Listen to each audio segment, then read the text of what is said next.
Christ.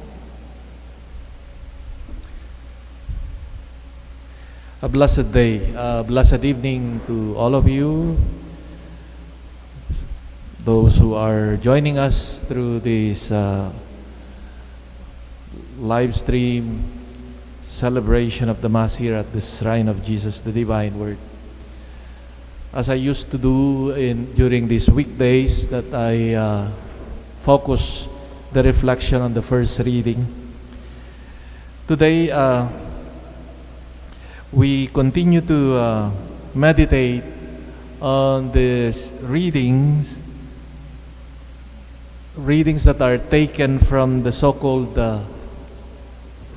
post-exile writings, meaning around the 5th or 6th century before Christ, after the exile of the people of God from Babylon.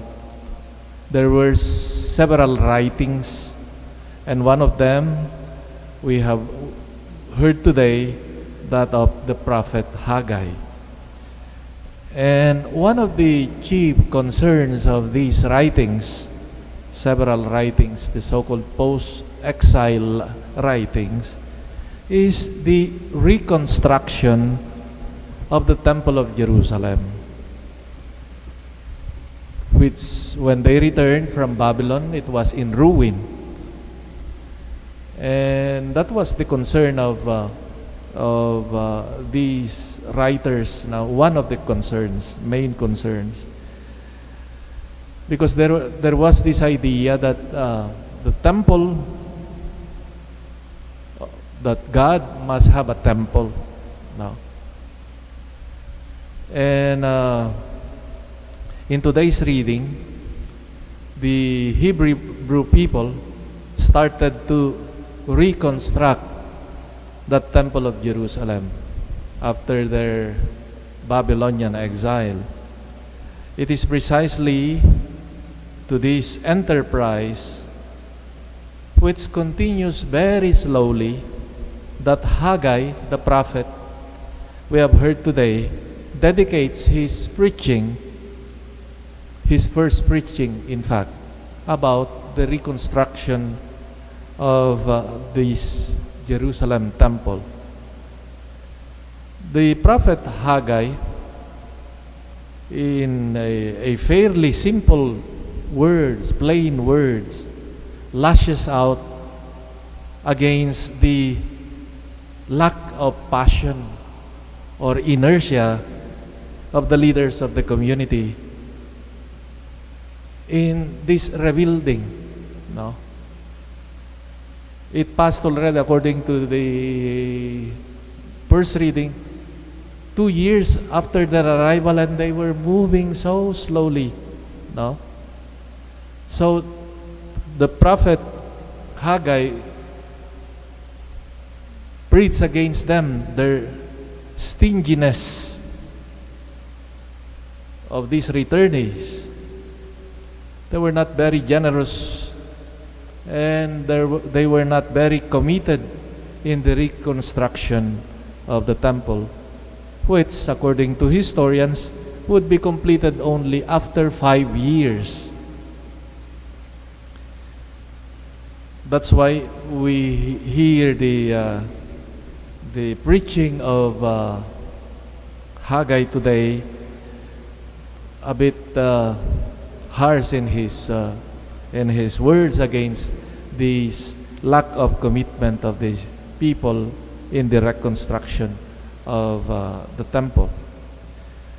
The appeal of the prophet Haggai, therefore, is transformed into a kind of a critique to their egoism and exaggerated individualism, against excessive privatization and the narrowing of their social horizons, which is also our experience in the contemporary society. The words of the prophet interrogate us, believers, of the quality of our sense of community and of our fraternal relationships. What can we learn from this on the concern of the prophet for the reconstruction of the temple? Does God really need a temple?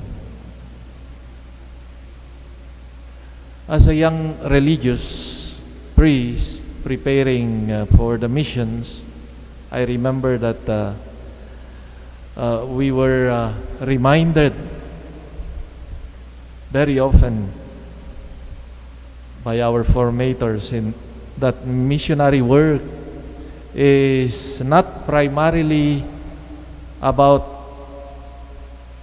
building constructions, but they insisted on the formation of a vibrant Christian communities. The thinking is that even if you have beautiful buildings, churches, but if you have a lousy community, if you do not have committed Christians, what's that for? No. So the emphasis they had brainwashed us. No, going to mission, it is not your task. They said no, to be builders of physical temples or churches. Primarily, our mission is to form communities, vibrant communities.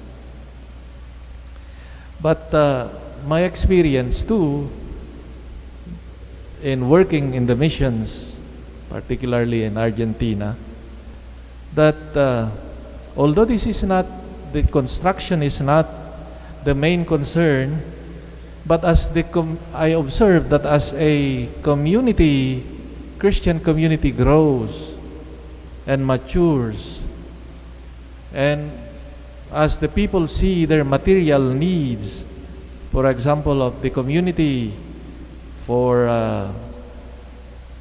a church, a chapel, and this community start to form and build their own. And I observed that when a community that is formed well, it's easier to launch projects such as construction, physical construction for their needs. In fact, I saw that such projects strengthen the members of the community in their relationship with each other, and their projects becomes a manifestation of their maturity as a Christian community.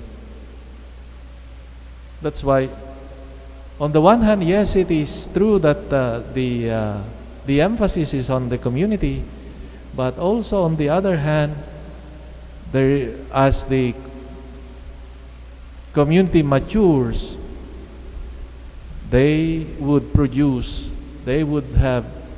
see their need for such beautiful temples, churches, as a testimony also of their unity and of their mature faith. Does God really need a temple, a house in our midst? Strictly speaking, God, being a spirit, I think doesn't need a temple. The whole creation is His. But we limited creatures are the ones in need, I think, of particular places, particular times as markers and reminders of our need to encounter God. So temples, church buildings, chapels, days, special occasions like Sundays, Christmas, etc., are signposts to remind us of our vocation and need to be in communion with God and with one another. In the final analysis, God's insistence of the rebuilding of the temple in Jerusalem through the prophets is for the people and not for Him primarily. God wishes to remind us of our calling to be in communion with Him and with our fellow followers. The temple, the church, is a symbol of our vocation to communion. May we grow in our awareness and our commitment towards communion, towards unity as followers of God. And when there is, as I've said, vibrant Christian community, it is easier to pursue projects like building monuments that would help us, or temples that would help us grow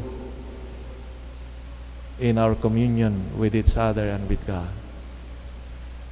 May the Lord, who has called us as His children, grow in our desire towards communion with Him and towards our communion with each other. And that is what the temple, the church, stands for. That we are called to communion, to unity as children of God.